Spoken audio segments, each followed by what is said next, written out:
Mafia किसी भी स्तर का हो, माफिया कोई जमीन माफिया हो, बालू माफिया हो या शराब माफिया हो, उसको हर हालत में बेऊर के अंदर ही रहना होगा, बाहर उसके लिए कोई स्थान नहीं है।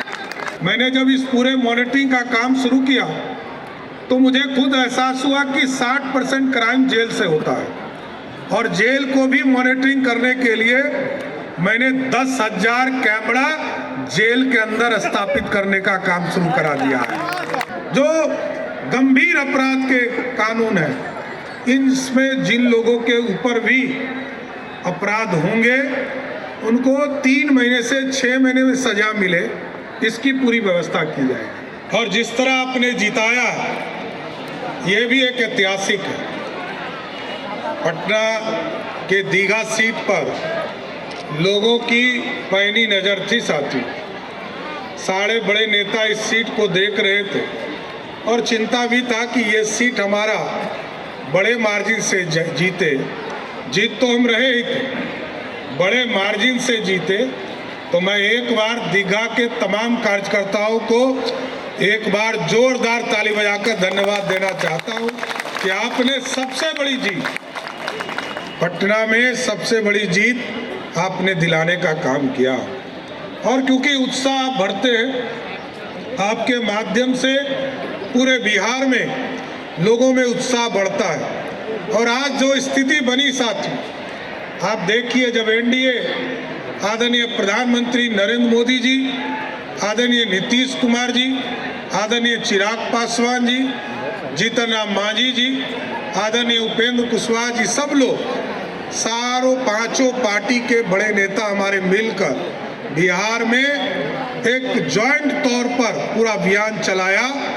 और जिस तरह 2010 में एक थंपिंग मेजॉरिटी से बिहार की जनता ने एनडीए को जिताने का काम किया था, उसी तर्ज पर 20 साल के बाद भी बिहार की जनता ने 202 सीटें देकर बिहार को उन्नत बिहार बनाने का सपना आगे बढ़ाने का मौका दिया। बिहार के कार्यकर्ता, दीघा के कार्यकर्ता साथियों जरूर आश्वस्त करते हैं, माननीय मुख्यमंत्री नीतीश कुमार जी के मार्गदर्शन में बिहार बढ़ रहा है। आदरणीय प्रधानमंत्री जी मॉनिटरिंग करते हैं और सभी एनडीए के साथी इस काम को देख रहे हैं। हम जरूर 2 चीजों को फोकस करना चाहते हैं। उद्योग मंत्री जी दिलीप जी यहाँ बैठे हैं, विस्तार से ये बताएंगे, उद्योग की चर्चा करेंगे। लेकिन हम लोगों का पूर्ण फोकस है, अभी रविशंकर जी से बात हो रही थी कि बिहार के नौजवान जिस दिन बिहार में लौटकर अपने सरजमीन पर नौकरी करना शुरू करेंगे, उसी दिन हम बिहार को विकसित मान सकते हैं। और इसके लिए भी काम शुरू कर दिया। पहली कैबिनेट में हम लोगों ने तय किया नीतीश कुमार जी की अध्यक्षता में कि हम 25 चीनी मिल बनाएंगे, न्यू एज इकोनॉमी के ऊपर काम करेंगे। हम सुई से लेकर तोप और टैंक तक बनाने का काम बिहार में करेंगे साथियों। सेमी कंडक्टर बनाएंगे, डिफेंस कॉरिडोर बनाएंगे, इसकी पूरी स्थापना करेंगे। और इसके लिए एक अलग विभाग हम लोगों ने बनाया, इसके लिए कि जो लोग बिहार से बाहर जाकर गरीबी के चलते नौकरी करने जाते हैं, प्रवासी श्रमिक के कल्याण के लिए हम लोग एक पूरा बोर्ड बना रहे हैं और एक एक व्यक्ति को चिन्हित करने का काम किया जाए। कोई बड़ा काम करने गया हो, बड़ा नौकरी करने गया हो, उनका स्वागत करेंगे। लेकिन यदि कोई मजदूरी करने बिहार से बाहर गया है तो मैं गारंटी देता हूं उनको वापस लाकर इसी बिहार की धरती पर रोजगार देने का। और ये पूरी, चाहे स्कूल हो, कॉलेज हो, यूनिवर्सिटी हो या कोई ऑफिस हो, सभी जगह पूरी सुरक्षा की व्यवस्था की जाएगी। और हम लोगों ने शुरुआत किया था सीसीटीवी कैमरा के माध्यम से पूरे शहर को मॉनिटरिंग करने का काम, इसको आगे बढ़ाना है। और मैं तो ये समझता हूँ, मैंने जब इस पूरे मॉनिटरिंग का काम शुरू किया तो मुझे खुद एहसास हुआ कि 60% क्राइम जेल से होता है। और जेल को भी मॉनिटरिंग करने के लिए मैंने 10,000 कैमरा जेल के अंदर स्थापित करने का काम शुरू करा दिया है। और अब तो किसी चीज को जाने नहीं दूंगा, माफिया किसी भी स्तर का हो, माफिया कोई जमीन माफिया हो, बालू माफिया हो या शराब माफिया हो, उसको हर हालत में बेऊर के अंदर ही रहना होगा, बाहर उसके लिए कोई स्थान नहीं है। और लगातार अब तो फास्ट ट्रैक कोर्ट का भी काम शुरू कर दिया है सर। फास्ट ट्रैक कोर्ट के माध्यम से जो हीनियस क्राइम है, जो गंभीर अपराध के कानून है, इनमें जिन लोगों के ऊपर भी अपराध होंगे उनको 3 महीने से 6 महीने में सजा मिले, इसकी पूरी व्यवस्था की जाएगी। तभी तो लोग जेल में रहेंगे।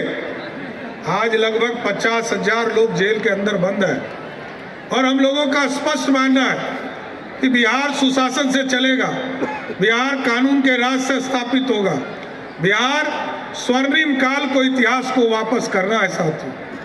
जो आज से 2000 वर्ष पहले इसी पटना की धरती से हम मगध को राज करते थे, और ऐसा बिहार बनाना है कि आज यदि 3,17,000 करोड़ का बजट है बिहार, और उसमें मात्र 60 से 70,000 करोड़ अपना संसाधन है, आदरणीय मोदी जी का आशीर्वाद मिलता है, दिल्ली से पैसा मिलता है, लेकिन अब व्यवस्था बदलनी है। बिहार में रेवेन्यू मॉडल को भी आगे खड़ा करना है। इसलिए सुशासन और कानून का राज और उद्योग, ये पूरे सेक्टर को बढ़ाने का काम किया जाए। सुशासन और उद्योग, ये दोनों चीजों को साथ चलाना है। आदरणीय अध्यक्ष जी और हम दोनों को ही टारगेट है। और तो बेसिक नीड राम कृपाल जी कृषि के क्षेत्र में, संजय जी यहाँ बैठे हैं, पानी पिलाने का काम सभी इलाके में करेंगे। लेकिन मैं जरूर आश्वस्त करता हूँ कि बिहार की महिलाएं जिनको सुरक्षा 100% माननीय मुख्यमंत्री जी ने देने का प्रयास किया है, मैं भी गारंटी देता हूँ मुख्यमंत्री नीतीश कुमार जी ने जो काम आगे बढ़ाया, महिलाओं को आगे लाने के लिए हर हालत में हम लोग पुलिस दीदी के तौर पर पूरा एक कंसेप्ट खड़ा करेंगे और बिहार में महिलाओं को कोई छू नहीं सकता है, ऐसी व्यवस्था खड़ा करेंगे। गौरवशाली इतिहास में जो हमारे सांस्कृतिक धरोहर है, जैसा कि आप जानते हैं राम मंदिर बना, लगभग 100 करोड़ सनातन के लोग उत्साहित हुए। माँ सीता के जन्म स्थान पर भी हम लगभग 1000 करोड़ रुपया से माँ सीता के जन्म स्थान पर भी भव्य सीता मंदिर बनाने का काम शुरू किए। और इसी तर्ज पर बगल में हमारा हरिहर नाथ, भगवान हरिहर नाथ का मंदिर है साथियों, कोई नहीं जानता है। हरि और हर दोनों इसी जगह पर मलयुद्ध करने का काम किए थे। भगवान जहाँ पर हर हर महादेव, जहाँ की यहाँ बैठे हैं संजीव चौरसिया जी, जो लगातार इस क्षेत्र में जिस तरह हर हर महादेव के माध्यम से जो पूजा, शिवरात्रि की पूजा को भव्यता देने का काम किया है, उसी तरह भव्यता के तौर पर हरिहर नाथ पर भी एक बड़ा कॉरिडोर बनाकर दुनिया में स्थान देने का काम किया जाएगा सब। और जहां तक दीघा विधानसभा क्षेत्र का मामला है